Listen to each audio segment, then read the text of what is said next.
I don't know how to start this. I have tried to record this so many times it's getting to the point where I'm just mad at this point. I've walked up to this camera, turn it on, turn it off so many times because I just want to get everything I have written down here on there, but my heart is just not feeling all this information. It's not. There's so much stuff here that I need to say, that I want to say, that as a black man that has some sort of platform has to say. If you have a platform and you're African American and you're not talking about this, it makes me mad when I see other content creators on whatever social media, like, oh yeah, let me put up my Blackout Tuesday photo and that's good enough, isn't it? No, you're just as bad as the rest of them. You're just as bad. There's no reason you shouldn't be talking about it. None. We all know what happened. Honestly, like I've ran this scenario so many times over, and I know this is the first time you're seeing me talk about it, but this is the 10th time I've talked about it on camera now. George Floyd was murdered innocently. This man was utmost respectful the entire time. He is just pleading for his freaking life to get a knee off his neck. He's already on the ground and he's begging. He is begging to live. Begging to live. Who has to do that? That man kept his knee on his neck for 9 minutes. Bro, I want you to really think about that. Deep dive in your mind. Think about it. 9 minutes. He had that smug look on his face as if he was doing something right.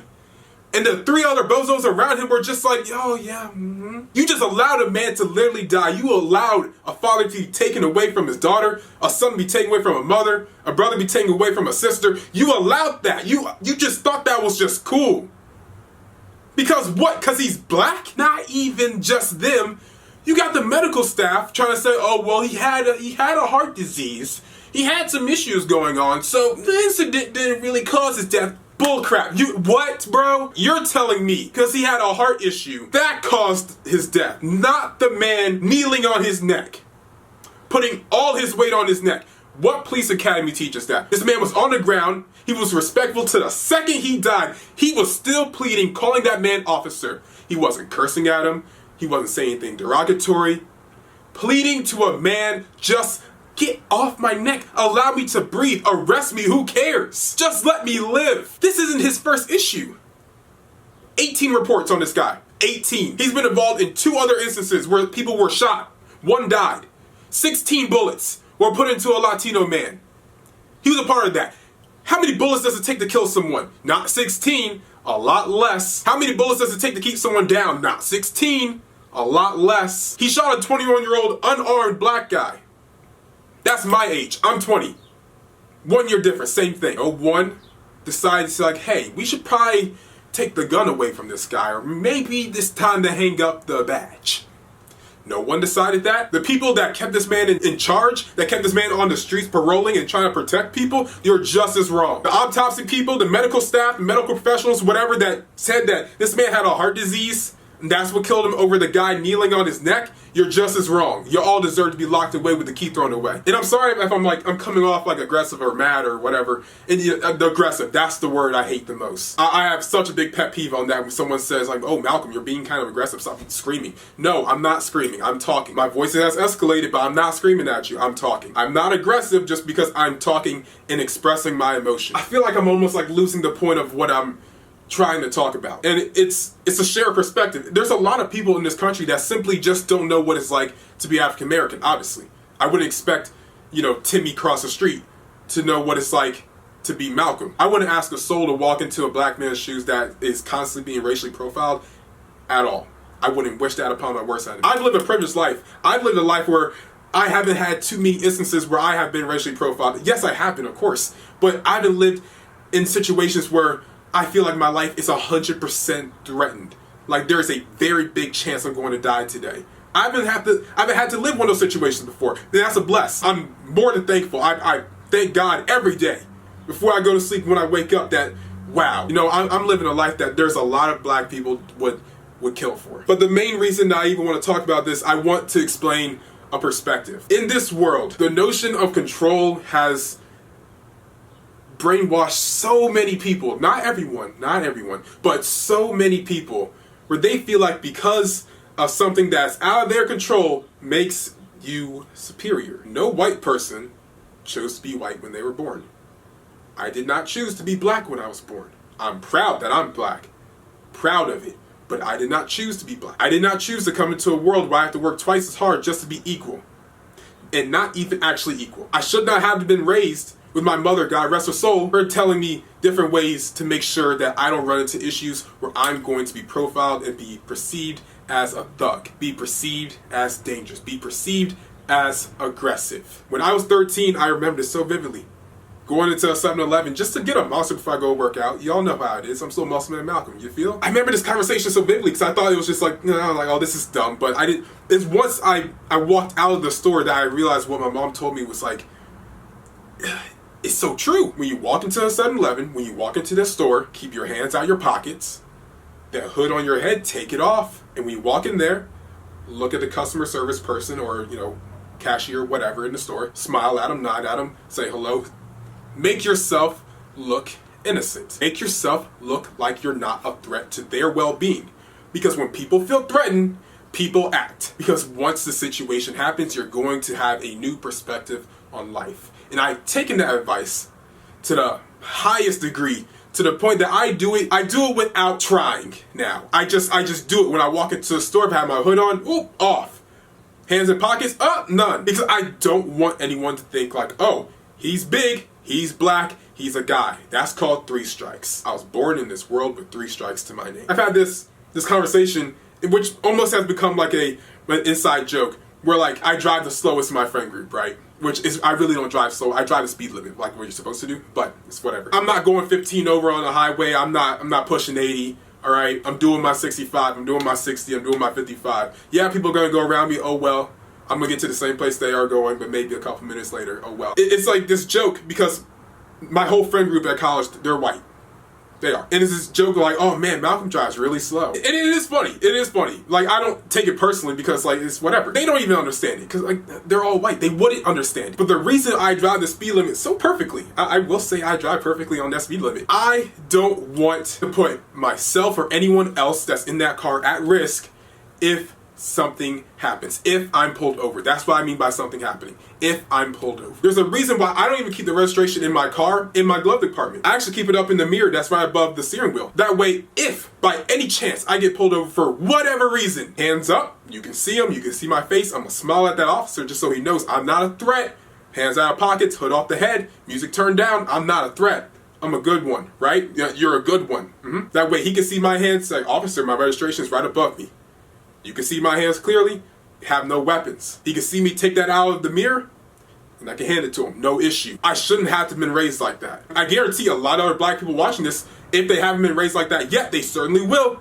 You definitely will, because you don't want anything happening to you. Because the minute one person thinks you are aggressive, every person thinks you're aggressive. It's a constant struggle to make sure I prove myself to people that shouldn't have to judge me for them to feel like they're safe. I have to make sure that every part of my well-being is on point in every scenario just for other white people to feel like they are safe. You are safe regardless if I talk with slang, if my jeans are sagging a little bit. You're safe regardless. No one wants to hurt you. I'm not here to rob you. I don't want your money. I have a job. You guys shouldn't be calling me the whitest black guy you ever met because I speak clearly, all right? I'm not some big dummy that plays football with a 1.0 GPA. I wrestled, and I had a 4.2 in high school. Thank you. I'm not saying all that to make myself look like a good person. This is the stuff that shouldn't have to be taught. Yes, get good grades, of course. Yes, speak clearly, I guess. But I shouldn't have to be taught this is how you need to act so other people feel safe around you. Why is that I need to feel like I need to make sure that you feel safe when honestly I'm not sure if I'm safe around you? I'm sorry I have to go back to this phone and like look stuff up, but there's so many things that I want to talk about, and I'm sorry if this video even lags on a little bit. There's one quote that I actually really enjoyed, and it was Will Smith. He said that there's not more racism, it's just being filmed now. For some reason, 2020, this is the time where like everyone wants to be like, oh yeah, stop racism. Yes, please. Yes, queen, stop the racism. What? You all could have done that 8 years ago before Trayvon was killed? Y'all could have done that years ago before Casil was killed in his car in front of his daughter? We couldn't have stopped this before George Floyd had to die? Huh? Why is it now in 2020 this is the year to end racism? What? Y'all could have stopped that back in the day before Emmett Till was hung? Huh? What's wrong with you? Why is this the year to end it? I appreciate the fact that there's so many people, and trust me, there's so much support. High figure white people, high figure as in like high profile celebrity status, Caucasian people that are going out their way to make sure that like their audience also knows if you're gonna support me, you need to support them. I appreciate that. People like Randy Orton, people like Logan Paul, I appreciate them. White privilege is a thing. If you think you're not privileged because you're white, you're wrong. You are so incredibly wrong. Even if you don't realize it, I'm trying to explain to you. Trust me. You're wrong. You are so privileged. That's not because you have a lot of money. It's not because you don't have a lot of money. It's because the color of your skin. You have a privilege that, God, I wish I had. Man, I wish I had the opportunity where I can go and apply for any job and not have to feel almost insecure. When I have to check the box that says African American. Are they gonna hire me so they look diverse? Are they gonna not hire me because I don't want them stealing out of cash register? And honestly, I really don't know if everything I'm saying is connecting with everyone that's watching this, or some people are watching this, or even one person. But I hope something I've said so far has connected with you, all right? I don't want to sound like I'm just mad. Because I'm so happy to see the amount of people on the streets that aren't black that are also supporting this movement. I'm so happy to see all the black people that are standing up for what they know is right, for what they know all humans should have, equality, and they're doing something about it. No, I'm not happy people are robbing stores. I'm not happy people are looting. It's ridiculous. It's dumb. Those kind of people, I don't care what color you are garbage. If you're robbing a store, if you're burning down a Target, if you're throwing a brick in a Gucci store in DC, you guys seen this photo of me, right? You probably have seen this photo of me if you watched the channel before. This was taken in the same spot where someone threw a brick in that Gucci store. What does burning down Gucci have to do with equal rights? Look guys, look what I got from the Gucci store. Hashtag looting. What, bro? Just for the Instagram flex? You're flexing on Instagram while there's people that look like me that are dying? What? People that might even look like you that are dying? What? I'm just as mad about the destruction and the robbery and all that kind of stuff as anyone else is. I think it's dumb, I think it's stupid, but at the end of the day, and this is not a positive spin on destruction because it's not. Target has insurance, it will be rebuilt. George Floyd is dead. Don't make his death just another statistic. Don't make Trayvon's another statistic. Don't make Breonna Taylor another statistic. This is the time that everyone needs to self-reflect. Black, white, purple, green, doesn't matter. This is a time where we all need to self-reflect. Because saying you're not racist isn't enough. And I'm not trying to quote Logan Paul, but yes, you need to be anti-racist. You need to stand up for the rights of everyone. I don't need to like the man next to me, but I need to know that he is equal to me. Regardless of how I feel about him as a person. He doesn't deserve to die. I'm gonna leave countless of links down below of ways we can educate ourselves and ways that you guys can understand other perspectives, because I'm not the only one. There's plenty of other people that also feel the same way I'm feeling. Black, white, or purple, we went over this. First step, the first step, because this is not a week process. Because protest and destruction happens for a week. Protest and then the destruction and the robbery are happening. Doesn't mean that racism is going to be fixed in a week. That's dumb if you think that's going to happen. Until we can vote some of these people out of office, to be honest, is educate yourself. Understand where I'm coming from. If what I said did not resonate with you. Understand where a lot of other people are coming from. Not just black, Latino, Hispanic, all of them. Understand where this prejudice is coming from. And if you are a decent person, and I know in my heart and soul, I want to say everyone watching this is definitely a decent person.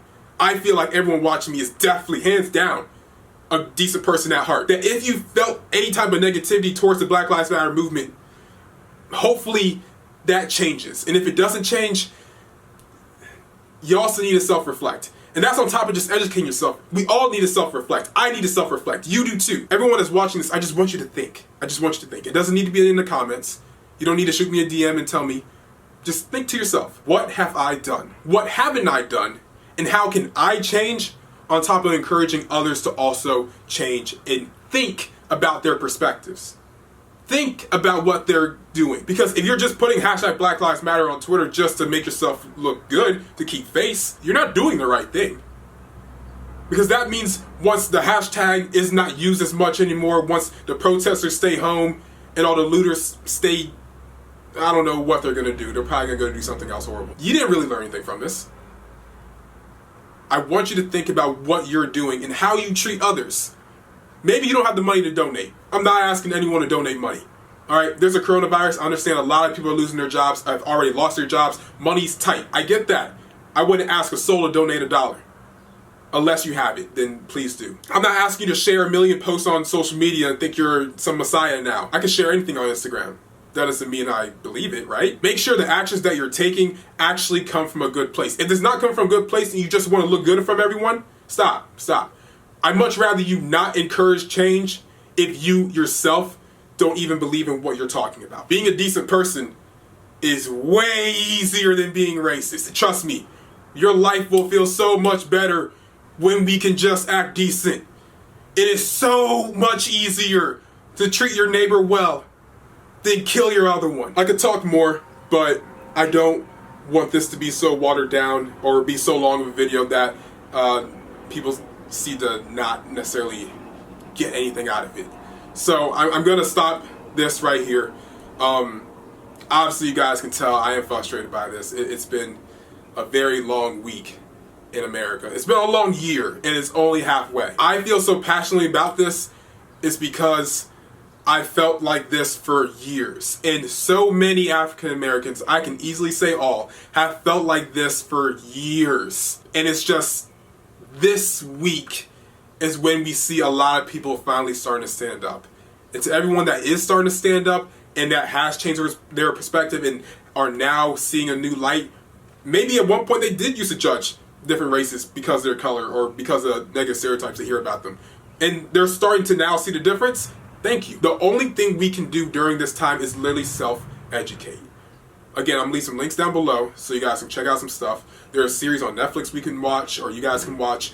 There's so many things. I don't want anyone to think I'm just mad or like if you ask me a question, I'm just going to be mad that you asked me a question. Please, I encourage it. I've been talking to so many people that literally have so many different questions. And this doesn't make me look good. I don't care if I look like a good person or not. But like, if you have questions, reach out to someone that is willing to have that conversation. I'm willing to have that conversation. You guys know my social medias. Please email me, tweet, Instagram, whatever, Snapchat. Please reach out. That's literally the first step. If you don't know where to start, ask. There's really no bad questions. There's no bad questions. I promise you that. I promise with everything on my heart. There is no bad questions. It's just taking that first step. This is not going to be an issue that's going to be solved in 2020, but it needs to start this year, today. It should have started before George Floyd had to die. It's time to change, man. It's just time to change. It's time to change. As a black man, if I don't talk about, I'm doing as much as anyone else that's not doing anything. So, thank you. Godspeed. Thank you.